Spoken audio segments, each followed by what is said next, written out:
Cabang olahraga berkuda Kabupaten Bogor kembali meraih medali emas. Kali ini satu medali emas tersebut dipersembahkan Muhammad Rafi Fatinaya dari nomor pertandingan dressage individu U21 Pekan Olahraga Provinsi Jawa Barat 2022 yang dilangsungkan di Denkafkut Parongpong Kabupaten Bandung Barat pada Kamis 3 November lalu. Muhammad Rafi Fatinaya berhasil menyelesaikan pertandingan dengan hasil poin perolehan 68,525%. Disusul Simply Fantastic Kabupaten Bekasi dengan total poin 68,083% dan podium ketiga Nightly Kabupaten Bekasi 65,483%.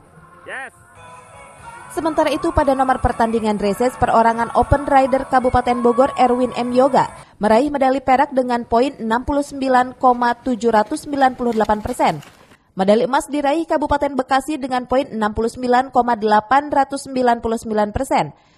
Sedangkan medali perunggu diraih Kabupaten Cianjur dengan poin 65,556%. Ketua Persatuan Olahraga Berkuda Seluruh Indonesia atau Pordasi Kabupaten Bogor, Bibit Sucipto mengaku bangga atas prestasi emas yang baru saja dipersembahkan M. Rafi dari nomor perorangan U21.